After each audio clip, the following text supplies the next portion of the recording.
And a good Monday evening, everybody. Chris McDonald back with you on this 30th day of December 2024, 12/30/24, the final Monday night of the year, and the final, actually normal show. We're going to have a New Year's Eve special tomorrow night, but this will be the final show of the year. No, we'll be back Wednesday. No, we won't be back Wednesday. We'll be here Thursday, Friday. As we enter 2025. And then Monday night, the 6th, will be the official start of the new year. We'll have sort of some sideshows at the end of the week. We may do a show for funny stuff Friday night just to get your mind off the holiday expense and the holiday rush. And I know everybody's grateful for the holidays, but I know some of you are glad they're over. And we're just glad you're here. And we got a lot to talk about. We had an interesting McFile minute. And don't laugh, it lasted 30 minutes. I warned you, I put McFile's minute in parentheses. We don't talk for a minute. We couldn't talk for a minute if somebody put a gun to our head or offered us $1 million. That just ain't going to happen. I do want to start out tonight by thanking all of you for the extreme kind words yesterday. We were sick as a dog, truly. And we had over 250, maybe 260 messages, seriously, yesterday afternoon after the Sunday morning service for healing, prayer. And they work. Today I've been feeling much better. Still got a little congestion in my chest, a little coughing, but nothing compared to where I was at this time yesterday. Had a 103 fever.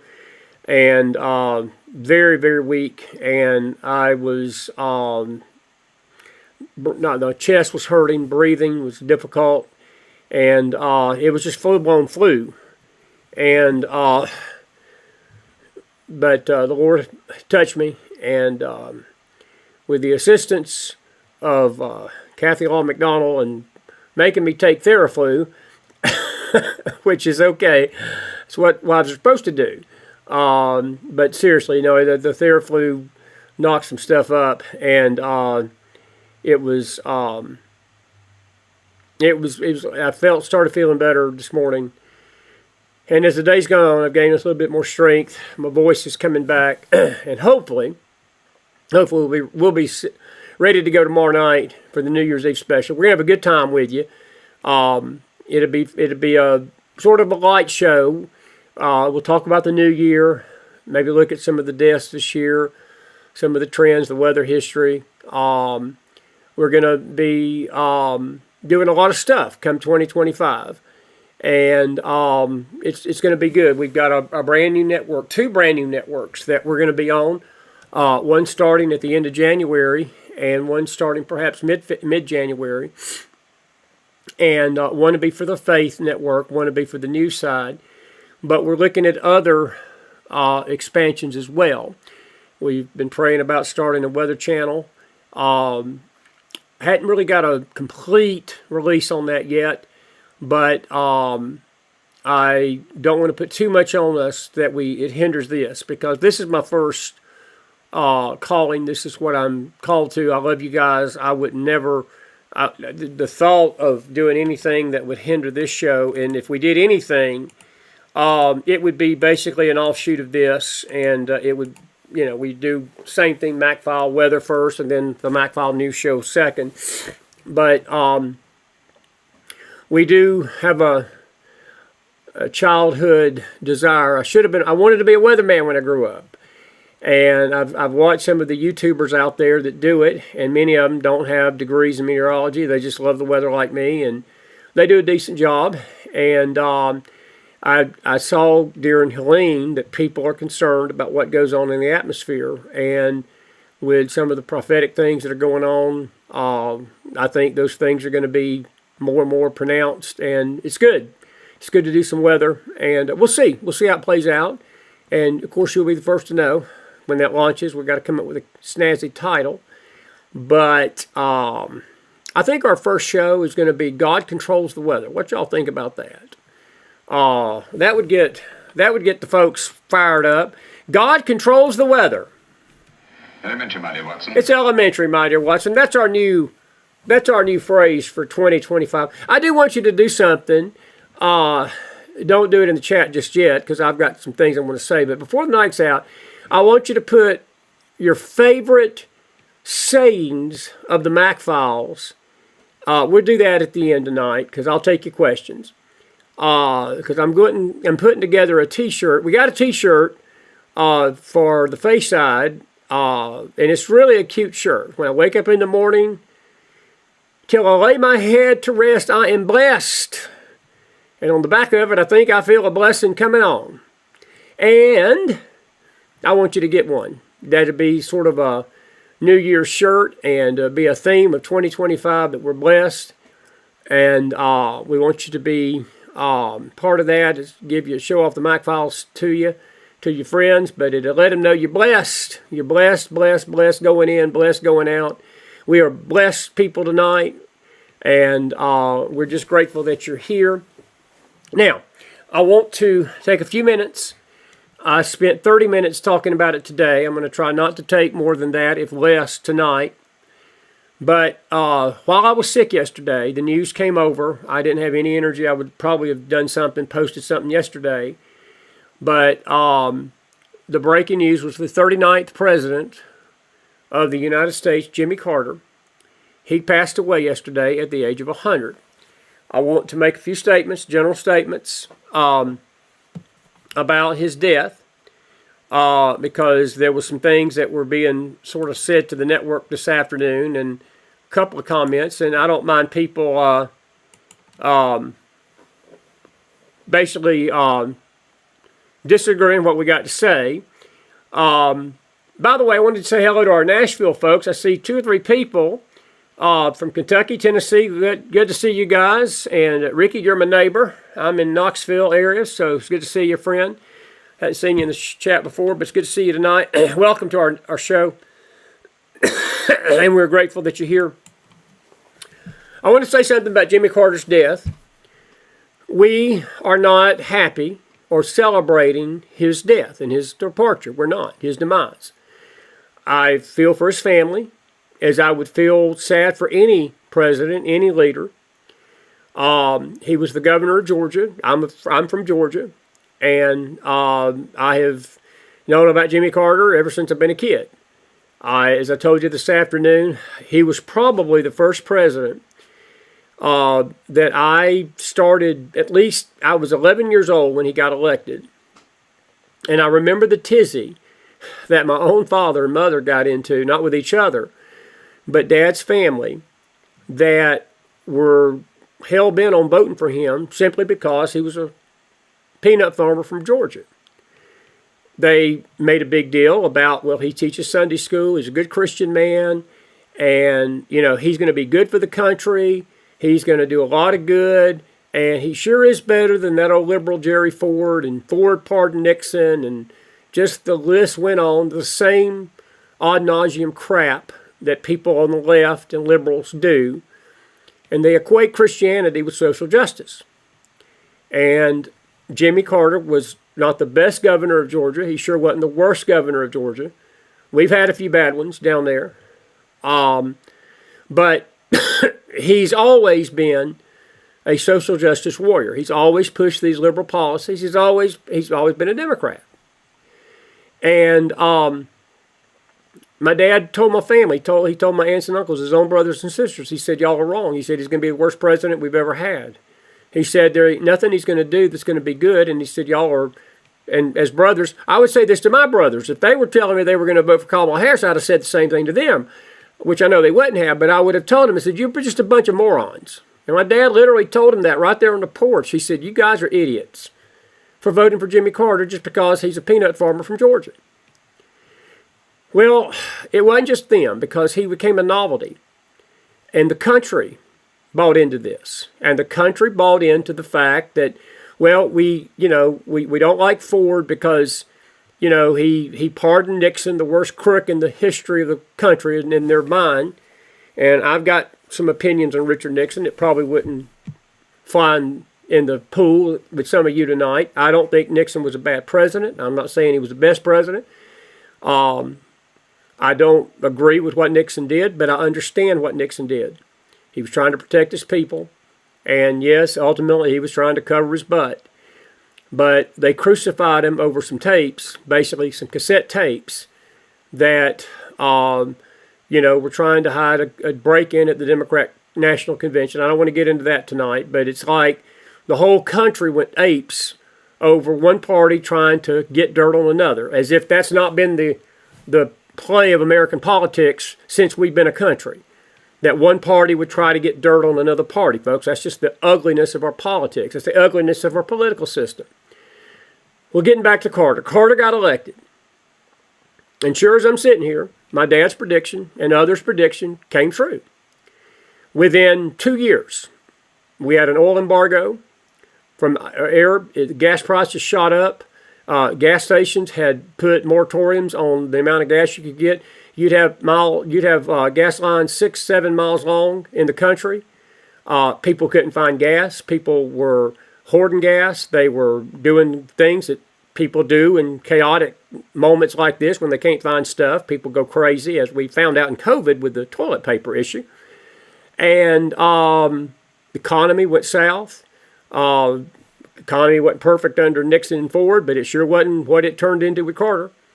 The very same thing. It's almost parallels Biden's presidency this last 4 years with the inflation, the spending, all these social programs, all of these things that went awry.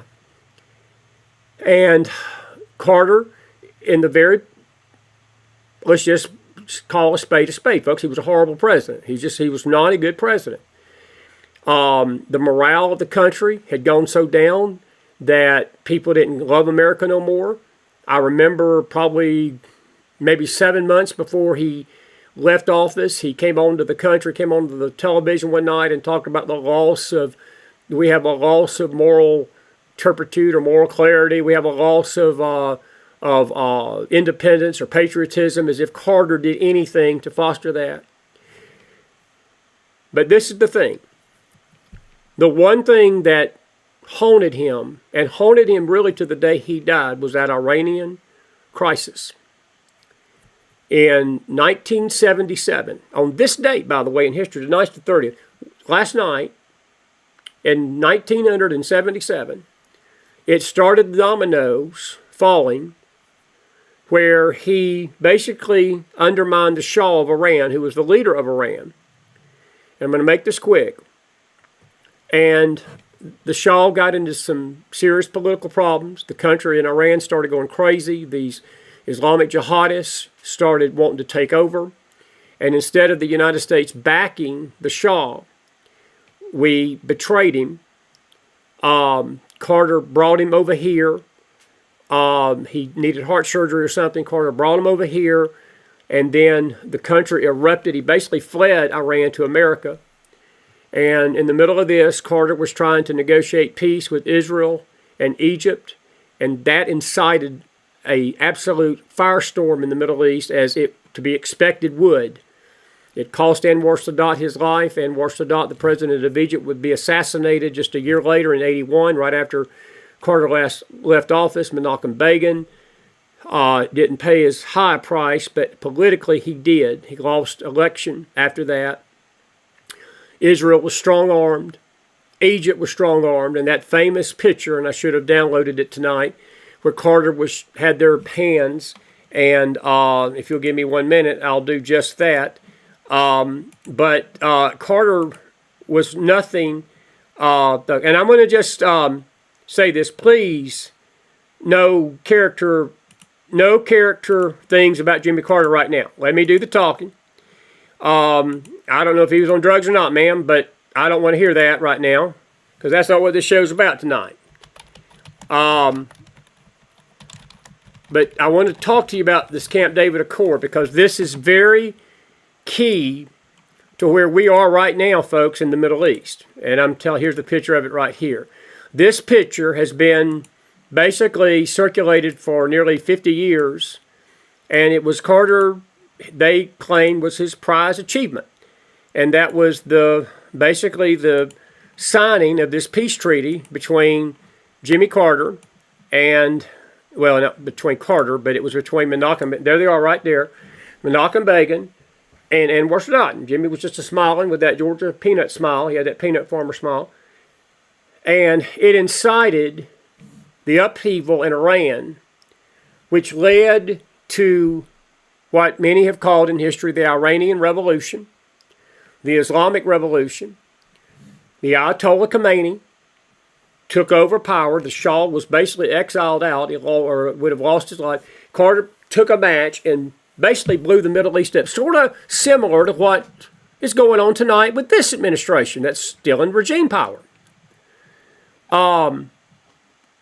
But that hostage crisis, I don't think Carter saw coming. He didn't see the Iranians taking nearly 400 of our American citizens hostage and basically holding America, extorting America for nearly a year and a half. And I will believe this to this day.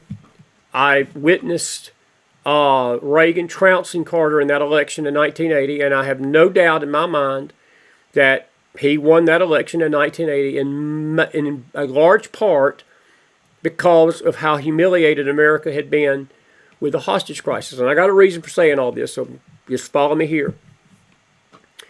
But the peace with Israel and Egypt has been fairly steady for all these years. There's been a few little brush-ups, but there's not been overt war between the two. But I don't attribute it to that handshake. What I attribute that to is that the Middle East has changed over 50 years. And what Egypt and Jordan and Saudi Arabia and some of these moderate Arab countries have realized is that Israel's enemies are their enemies. Because any nation that tries to bring some sort of democracy or some sort of freedom to their people, Mubarak found this out the hard way. He got executed during the Arab Spring of 2012. That's the Obama situation. And other leaders, Gaddafi, all of them. The uprising. But these Islamic jihadist folks, the enemies of Israel, are the enemies of the Middle East. And some of these moderate countries have realized that over the last half century. It's not because of that handshake. But this is the point. Those hostages finally came home when Reagan laid his hand on that Bible. Those hostages were on that plane because Iran knew that Reagan was not going to put up with this stuff that Carter put up with. The country was humiliated. Morale was at the lowest level.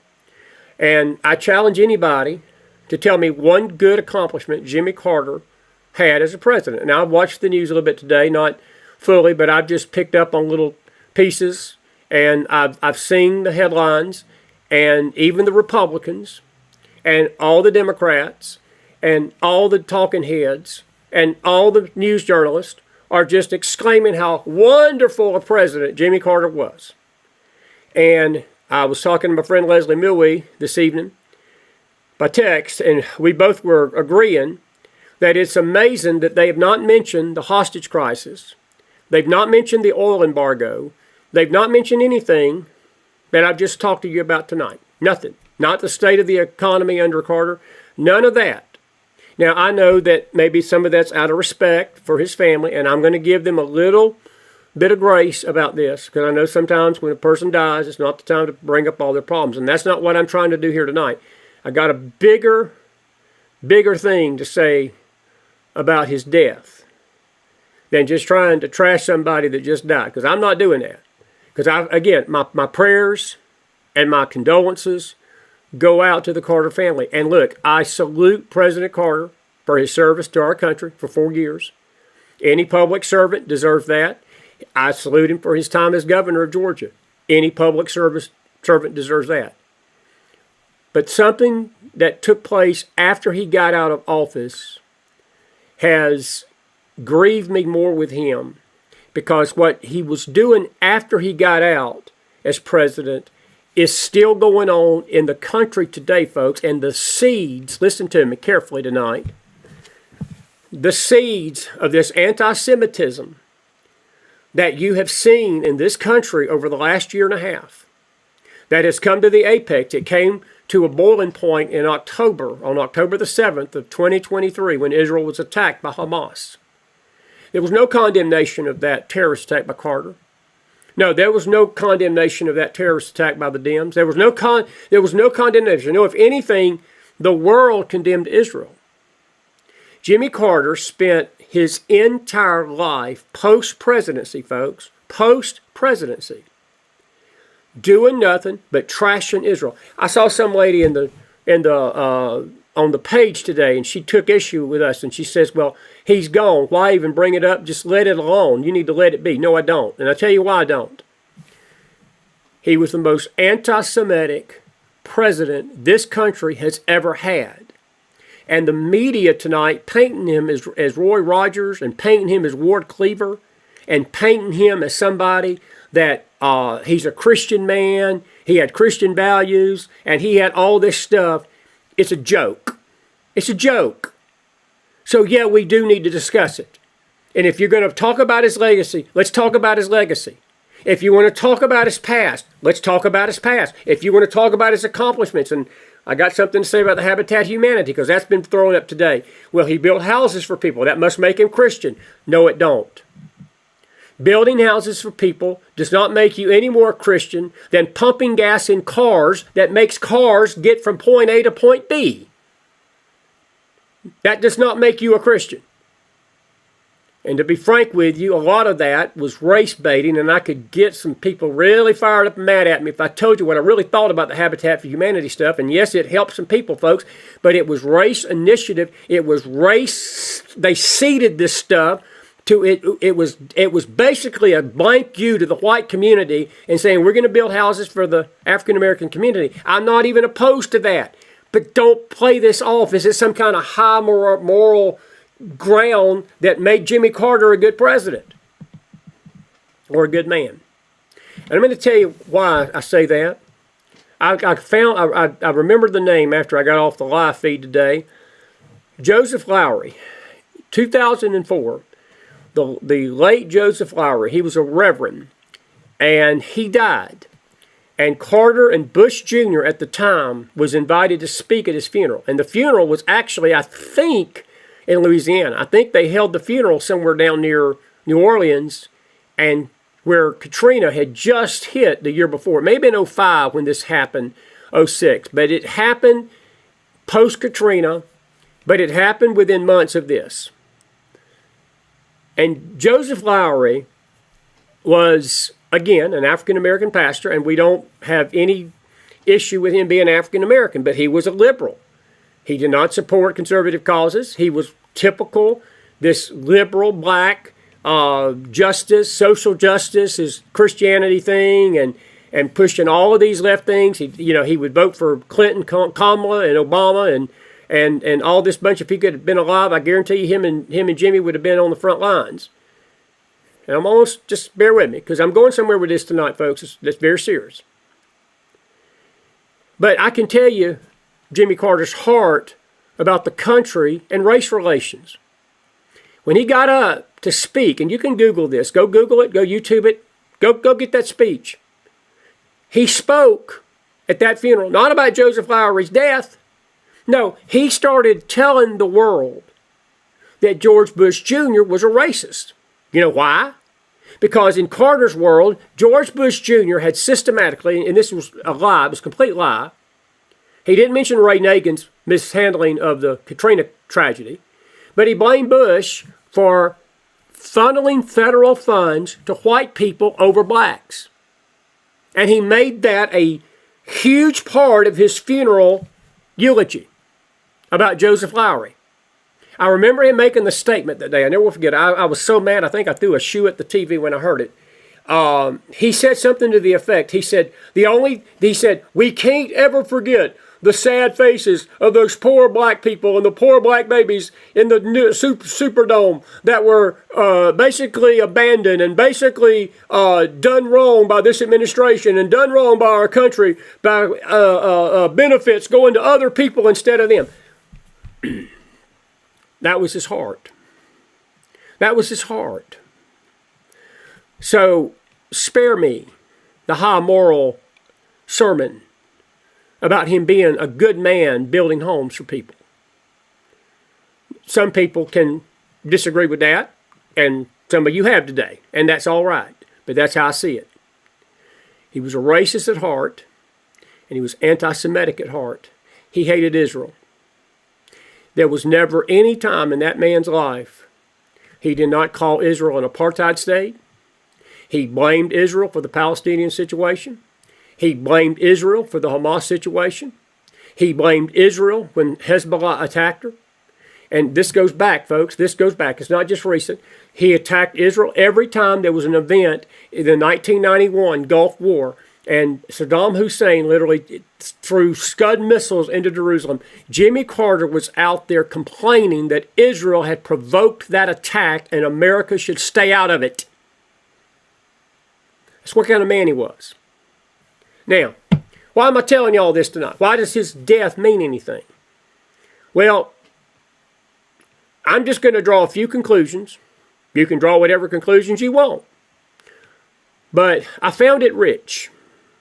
And I got my dear buddy Jason Miller, because Jason seems to pick these things up sometimes that I don't pick up.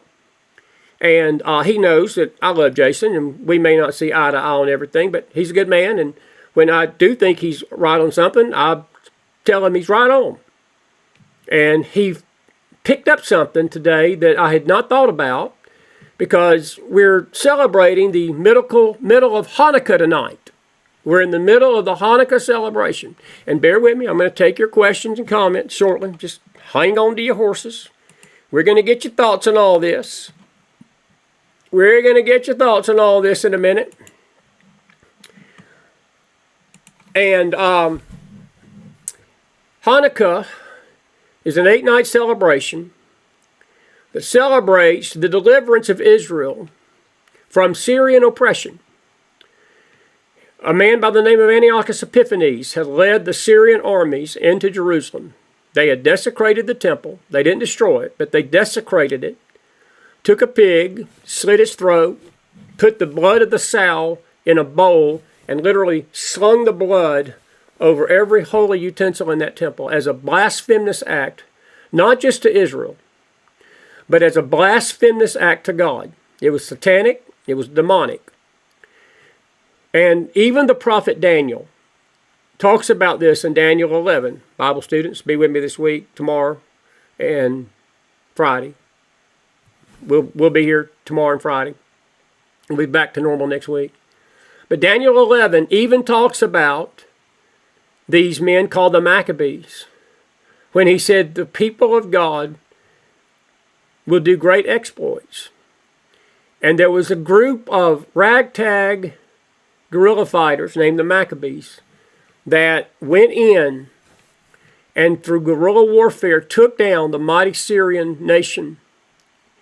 And Antiochus, who was of that day, he was tied to Rome, and Rome had let him do his thing, and Antiochus had done great damage. A lot of Jews were killed during this time, and the Maccabees stood up and won a great victory. And they go into the temple, I'll make this short, and they had oil for one night because they needed to go in, and their first chore, their first job was to clean that temple out, to totally remove and cleanse the abomination and the blood and the abominable things that Antiochus had done to that temple. They were dedicated to God. They were godly men. Even mentioned by the Holy Spirit in Daniel 11. The people that know their God will do great exploits. The Maccabees knew their God. Antiochus worshipped a strange God. And by the way, folks, I'm going to go ahead and say it. Some of you ain't going to like this. The way Jimmy Carter lived and run his life and ruled and said the things he said, Jimmy Carter worshipped a strange God too. He proclaimed Christianity, folks, but I can tell you something. He did not know the God of Abraham, Isaac, and Jacob. And if he did know and said the things that he said, that makes it worse. Because that's willful ignorance. That is somebody that basically knows the right way, and yet he rejected that path all these years after he left office. He worshipped a strange God. I don't know what God he worshipped, but I can tell you this. if he'd have been worshiping the true God of the Bible, the things that he said and did about God's people, he would not have done. And while I'm at it, before I forget it, he wouldn't have supported same-sex marriage. He wouldn't have supported abortion like he did. He wouldn't have supported basically trashing conservative values and pushing people like Clinton, pushing people like Bernie Sanders. He voted for Bernie in 2016, he said. Rosalynn voted for Hillary. He wouldn't have pushed Barack Obama. And the ultimate thing that just makes me want to fall on this floor and laugh is they interviewed his grandson just maybe a month before the election. And they said, "How's your granddaddy doing?" He said, "Oh, he's great." He said, "Has he said anything?" He said, "Yeah." He said, "He hopes that God keeps him alive so he can vote for Kamala Harris." That should tell you everything you need to know about Jimmy Carter and his God. That's who he worshiped. And yes, I'm going to go ahead and go out on a limb and say it, folks. Those that voted for Kamala Harris do not know the God of the Bible. And if they do know the God of the Bible and they did it anyway, it's willful ignorance, and that's far greater in scope than doing it out of political ignorance. But I would argue that it's probably more the first than the last. Let me get back to Antiochus, and I'm going to take your questions. The Maccabees cleaned that temple out, but they only had oil for one night, which lit the holy place. It lit the temple. There was no way they were going to be able to clean that temple in one night. But miracle of miracles of miracles, I believe God himself blew on that oil. And that oil was allowed to burn for 8 nights. Guess what? Hanukkah is an 8-night celebration. It's called the Festival of Lights. It's called the Miracle of Lights. It's called the Feast of Dedication. You can read that in John 10:22. Jesus celebrated. He was at the temple on the day of the Feast of Dedication. It tells you that in John 10. And there's a prophetic thing that's coming with Christ I don't have time to get into tonight. Maybe join me if we're on the air Wednesday night, which I'm not sure we will be, but we may talk about that. I know our Bible students will hear about it tomorrow or this week in the morning. But Hanukkah was a celebration of Israel's victory and God's helping her against her enemies. It is ironic tonight, deeply ironic, that Jimmy Carter, who was, again, one of the most absolute anti-Semitic presidents in history, died right in the middle of Hanukkah. I'll just show this to you. I'll just show you this to you.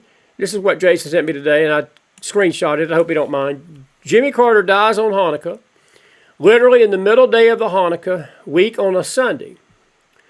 You and I both said we thought his death would have a significant tie to Israel, as he was the first U.S. president to divide God's land. When he pressured Israel to sign in that peace treaty with Egypt, part of that treaty with Egypt was Israel was going to give Egypt back land that Israel had won in wars in her past against the Egyptian army. And he began planting the seeds for what later would become Land for Peace initiatives, which basically sprouted full-blown flowerhood in the George Bush senior years. Reagan never pressured Israel that much about the land. Reagan recognized the enemy. He never allowed Yasser Arafat to step foot on this soil. George Bush Sr. did. Bill Clinton did. And every time Yasser Arafat stepped foot on this soil, we suffered national tragedy, a national disaster, or some sort of financial collapse, or a political issue, whatever it was. Whenever Yasser Arafat stepped foot on this planet or this country, something happened to America. Reagan recognized the issue. He was one of the few that did. Donald Trump recognized it. He was one of the few that did. Now, how prophetic is this death? Well, let me give you something to think about. Israel was reformed as a nation in 1948. Jimmy Carter was born in 1924. He died in 2024. He was 100 years old. If you add 24 and 24, you get 48. It is not done without my attention that in the middle, right in the halfway point of Hanukkah, he was deceased. Now, you can draw whatever conclusion you want. He was going to die anyway. He's 100 years old. It wasn't like he outlived, really, I want to say he's the oldest living president we've ever had that's lived that long anyway. But I want to just say a few general things. I'm going to take your thoughts. We do not make light of his death. We respect his presidency in the sense of him, the person, his soul, and those issues relating to his soul are between him and God. But what he did and what he said is fair game to discuss. His legacy is fair game. And I'll tell you why it is tonight, folks, because the media is doing the same thing. The same people that complained about us talking about this part of his legacy will not say a word about the media extolling him as a great leader and extolling him as a great house builder and extolling him as a great Sunday school teacher. It's what Leslie Milwee said tonight. She said the only two things the media has talked about all day today is he taught Sunday school and he built houses. That's it. They never talked about his anti-Semitic rantings about Israel. They never talked about the fact he condemned Israel over and over. Even on October the 7th of 2023, Jimmy Carter did not have the moral courage to go out and say Hamas, what they did was evil and wicked. He condemned the Israelis and blamed them for what happened.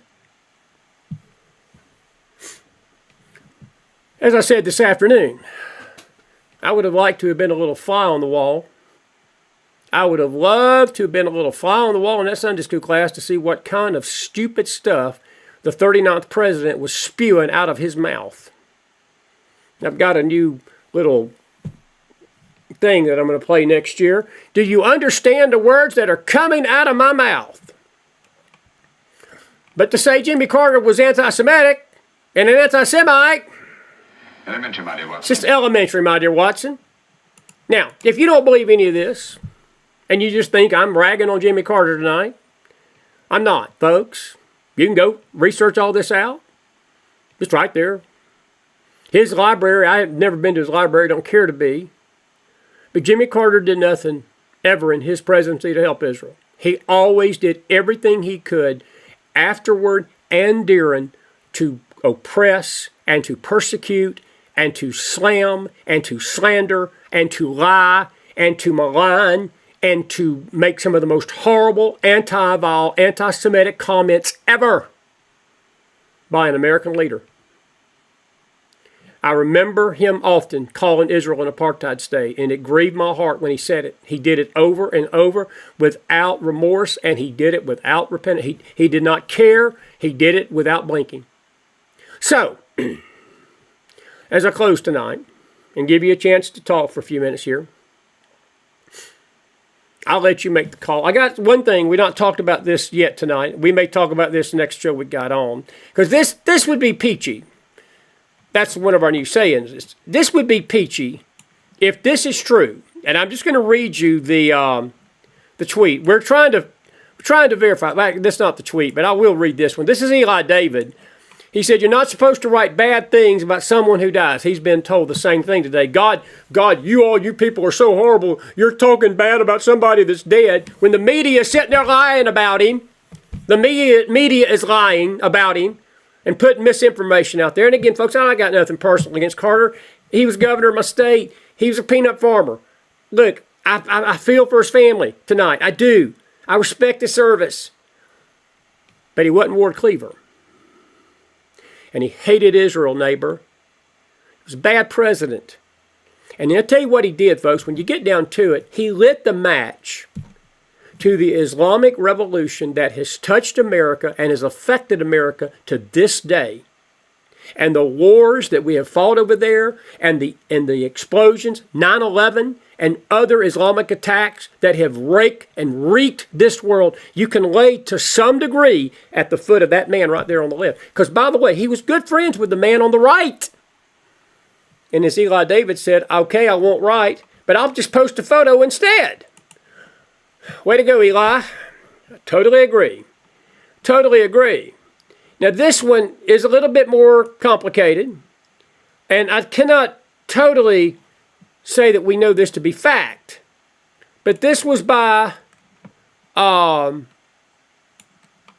this is Patriots. Carter kicked the bucket the same day he invited Iran. He visited Iran in 1977, where he started to remove the Shah and brought Khomeini to power. He prevented the Shah from getting treatment for his cancer and killed him. That's allegations. We can't prove that. But that was that. And but there was another, this is it right here. Here's the thing, and then we're about to close. We're about to take your questions. We're going to take a question for about 10 minutes and be out of here. We've been going right at 44 minutes. Razor First. I don't know who Razor First is. I want you to look at that picture right there. That's the one and only Jim Jones. This is where the lady got upset with me today. She said, why don't you just let this go? Isn't he dead? We don't need to worry about that. No, I guess ultimately it don't matter that him and Jim Jones were good buddies. Other than the fact that 970 people drank cyanide Kool-Aid and Jim Jones is Jonestown horror Guyana, and nobody ever questioned the Carter ties to that. Carter's just a good guy. He went to Sunday school and he built houses. So this was a great man. We can't say this is true because I'm not 100% sure it is. But I'm looking into it. But Razor First, I do believe the spiritual advisor part with Rosalind, because she was a raging liberal just like her husband. Rest in peace. His wife's spiritual advisor. Wonder if it had anything to do with California looking the other way, because Jim Jones was from California, when Carter's other political ally, George Moscone, had Jim Jones illegally appointed to the Housing Commissioner of San Francisco, because Jim Jones was not just a religious figure in California, he was tied to politics. A posting which directly led to his flight to Jonestown. And you know what happened in Jonestown, folks? Nothing was ever said. Now, my point in bringing this up is not to throw more disparaging remarks on a dead man tonight. My point is the media tonight, though, is painting you a picture that that's Ward Cleaver right there. And I'm going to tell you something, folks. He wasn't. And there was nothing good that came out of his presidency, and there was nothing good that came out of his life post-presidency. He was an enemy of God, an enemy of Israel. The name of the wicked will rot. And when you stand and you do the things and say the things that he did, he was a race baiter to this nation. He divided this nation just like Obama did. He was the white version of Barack Obama. He was Bill Clinton a few years older. He's Joe Biden's crony and buddy. He was. I saw somebody today said he's the second worst president because Joe's the first. I don't disagree with that. They're close hand in hand, 1 in 1A. I don't rejoice in his death. But what I am grieved over tonight is seeing the number of even Republicans and conservatives and Christians alike acting like, well, he was a good man because he built houses and he was a Christian, when they don't know what he said and don't know what he did. And if they do know, they don't care. And folks, this is the thing. We better care. Because it's that same rhetoric that has followed him for 50 plus years, the last 50, 60 years of his life, that is in our society today. That same anti-Semitism that he stoked and he fomented is being fomented through our kids now. It's being fomented through his kids and his grandkids. That's why it's important to talk about it. That's why it's important to talk about it. All righty. Now, I've said my piece. You got 10 minutes. You got 10 minutes. Tell me what you got to say. You got something to say? Let's say it. Let's see here. And Susie, that's not the place for the scripture tonight.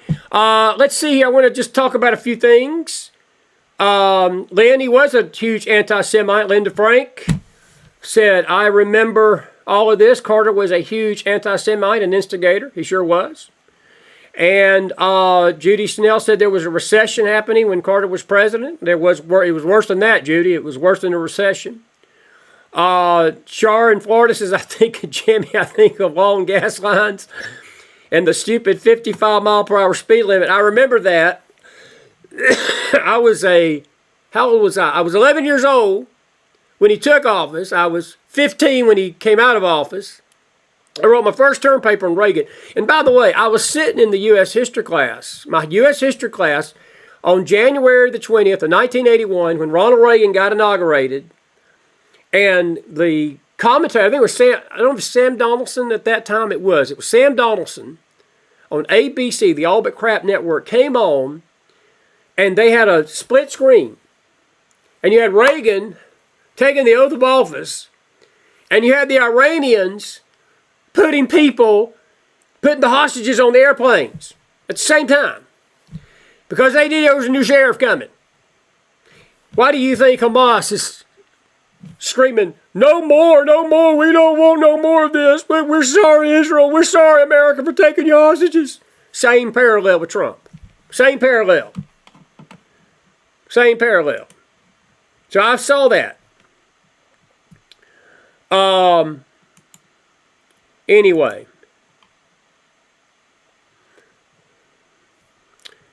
Carol said the movie was Argo. I remember Argo. And he says, do you think leaders like him seem to live a long time as God's mercy, giving him time to repent before time runs out? I absolutely do, Carol. I believe in my heart of hearts, when you get down to it, we've not even talked about the spiritual aspect of this. I think that's an excellent point and an excellent statement. I do. I really do. I think that there was a part of Jimmy Carter that God was reaching out to in his humanity. To say, Jimmy, you need to change what you're thinking. But look, folks, there's no evidence. And look, I don't know what was in the man's heart when he died, so I'm not going to make any equivalency of where he's at right now. But I will tell you what he was saying, even up to his death, was supporting wickedness and supporting evil, as many Christians are still doing tonight, with their apathy and their silence in the face of it.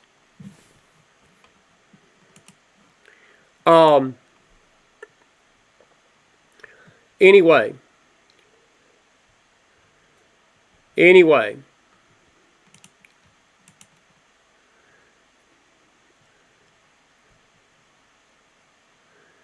All right, let's see here. A couple other questions. A couple of statements. And folks, talk to me right now. Don't be talking to each other. Talk to me. If you got a question or you got a comment, that's what we want right now.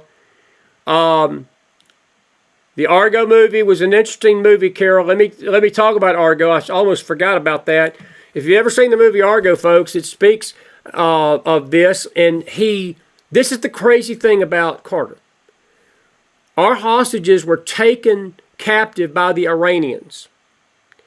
And there were 8 or 9 Canadians that escaped our embassy, or escaped their embassy. They fled to the ambassador's house, the Canadian ambassador. It's a great movie with Ben Affleck, and I'm not sure who else is in that movie. John Goodman's in it, and it's a true story. But Carter basically released the CIA to go get those Canadian hostages. And as I watched that movie and I thought about this, why didn't he go release the CIA to get ours? But those 8 Canadians basically were freed, and Iran swore up and down they would destroy Canada for it. And they never believed the Americans were behind it. But the Americans were the one that helped get them out. Why couldn't we get our own people out?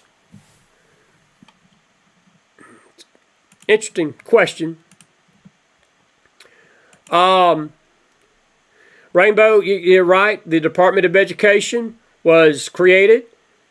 And Susan says, a coworker many years ago said Carter was our best president. I would have said she's lost her mind too, Susan. He was not our best president, folks. And the liberals, look, the liberals are mourning this tonight. There's a National Day of Mourning for January the 9th. And I think the state funeral is the same day. He will lie in state. And look, the country needs to respect him. I know the flags are flying at half-mast. He's a former president. And, folks, I'm not saying any of this on a personal vendetta, personal malice toward Jimmy Carter. But what he did, what his presidency and his legacy and the things that he said and the anti-Semitism in his heart, the race baiting of the country, the liberal agendas that he pushed, the same-sex marriage, the abortion. He was a rabid pro-choice. Rosalind was all the time basically out there supporting, doing PSAs for abortion clinics. Always praising Planned Parenthood. Always. That's wickedness. That's wickedness. It's wickedness. Anyway, let me see what our Facebook folks have got to say tonight. He became more radical as he got older. Sue, he did. You know, that's funny. Tammy, I'm going to get to your question about the Panama Canal. You're right. You're right. He did. But Sue, I'm going to speak to your question. That was the crazy thing about him. Look, I remember the presidency, and he's a liberal. He was a Democrat. But you're right. It seemed that when he got out of office, and the older he got, the vileness of his comments, especially to Israel, got worse. And I never could understand that. And again, he never, ever did anything but blame Israel for every terrorist attack. He felt the Palestinians were in an apartheid state. To his death, he felt that. And it was nothing but political and media and propaganda lies, satanic lies. And I'm not saying Israel has been perfect in all of this, folks, but she's not an apartheid state. The Palestinians want to complain that they don't have the Shrangler in the West Bank, then get your backside back to Jordan where you first came from and see how the Shrangler will be over there. It's not Israel's fault. Don't let me get fired up tonight because I feel this. But the world in America, all these liberal politicians have always done that. They blamed Israel for everything. It's not Israel's fault.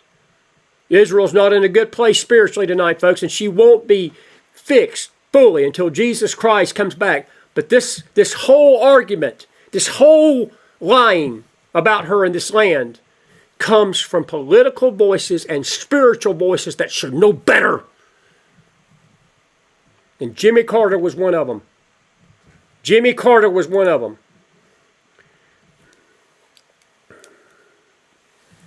Anyway.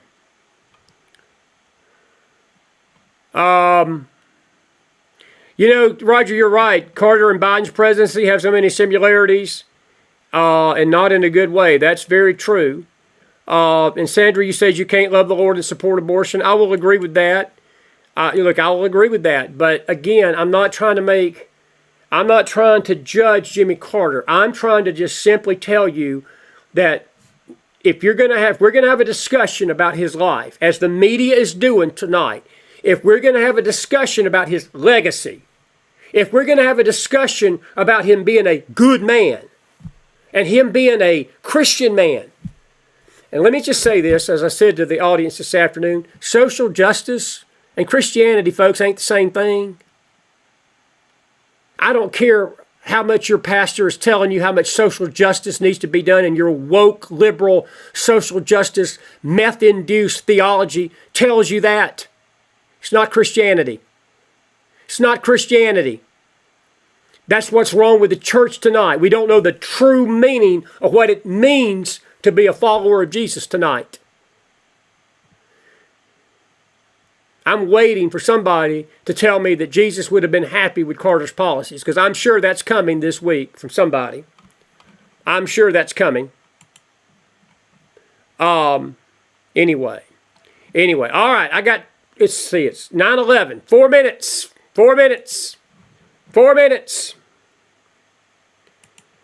Let's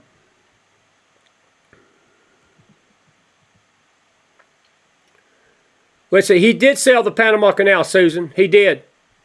He did.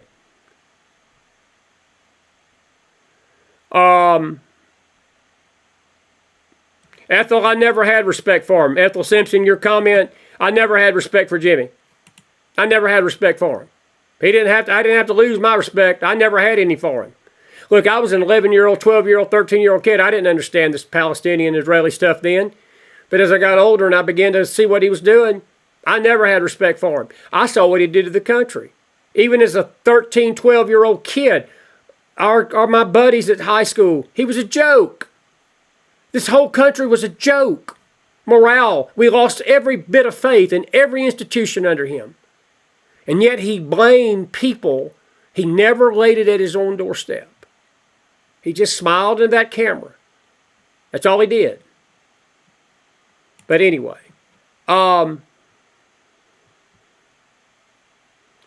Anyway, Billy Beard. Jay, thank you for mentioning Billy Beard. By the way, his own brother. Speaking of Billy Beard, y'all know where Billy Beard came from? You know what Billy was doing, folks? His brother was basically selling stuff to Israel's enemies behind the scenes. He was making contracts, business contracts, with the enemies of America. And you're right, Jay. I mean, the Billy Beard thing is mild compared to what was probably going on. All I'm trying to make you do tonight, folks, think, and don't let this media try to convince you that Jimmy Carter was Ward Cleaver. Again, we respect the man as far as his family goes. I respect his family. But I vehemently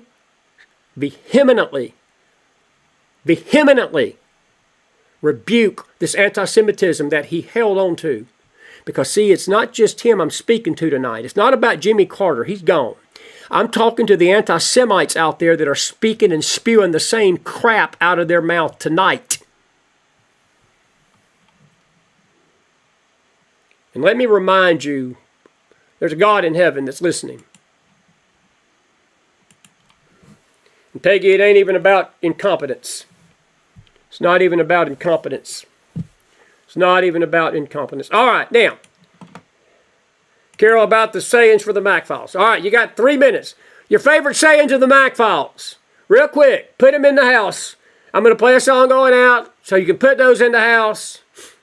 I got your questions. I'll pick this up to the next show. I'm not sure when we'll be on, probably Thursday night, Friday night. Did you enjoy the show tonight? I know it got a little hot in here, a little wild, but that's the McFiles. Correct? Elementary, my dear Watson. It's elementary, my dear Watson. McDonald is a cool dude. Elementary, my dear Watson. It's elementary, my dear Watson. Did you enjoy the show? If you did, put some fire in that house. Susan Prusky says, dumb foolery. Just plain dumb foolery. That was original, by the way, folks. That was actually original. That was pretty funny. I did a dumb foolery shirt one year. Sold out, I think, within the first week. People all over the country walking around with dumb foolery shirts on, people looking at them and saying, what dumb fool come up with that term? Here he is, right here. Here he is, right here. Here he is, right here. Elementary, my dear Watson. Elementary, my dear Watson. Elementary, my dear Watson.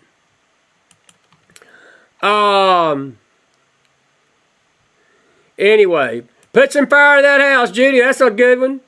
Let's see here. Dumb foolery's got 2 of them. Let's see here. What else we got?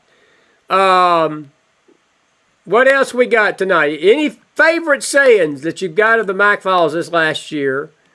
Put them in there real quick.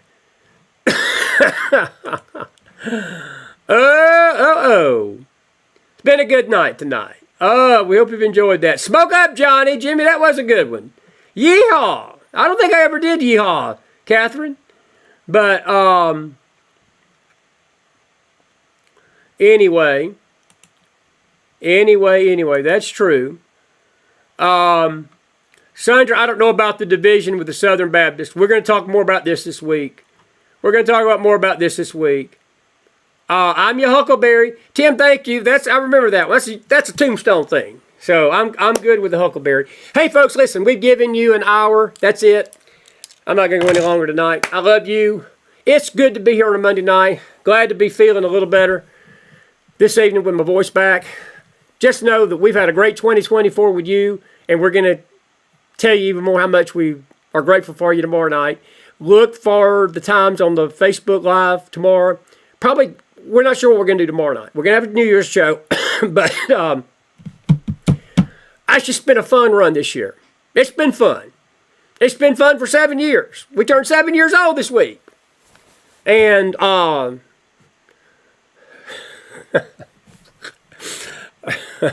I'm your Huckleberry. I'm your Huckleberry. Elementary, my dear Watson. It's elementary, my dear Watson. It's just plain dumb foolery. Plain dumb foolery. That's all I got to say. Rest in peace, Jimmy. That's all I got to say. Rest in peace. But you were no Ward Cleaver. And your legacy is going to be one of Jew hatred. When you get down to it, folks, that's what it is. Like that or lump it. You don't have to like it. You don't have to agree with it. And if you don't, we got an email, McFilesForum@gmail.com. You're welcome to send your emails there and espouse and say and essay all you want to your displeasure. It's all right. We've had 7 years of it. We can handle it. We wouldn't be here if we could. But we love you either way. And we're grateful you've been with us tonight. And may the good Lord bless you. I'll see you back here tomorrow night for New Year's Eve to say thank you for a great year of 24. May the Lord bless you. Good night, everybody.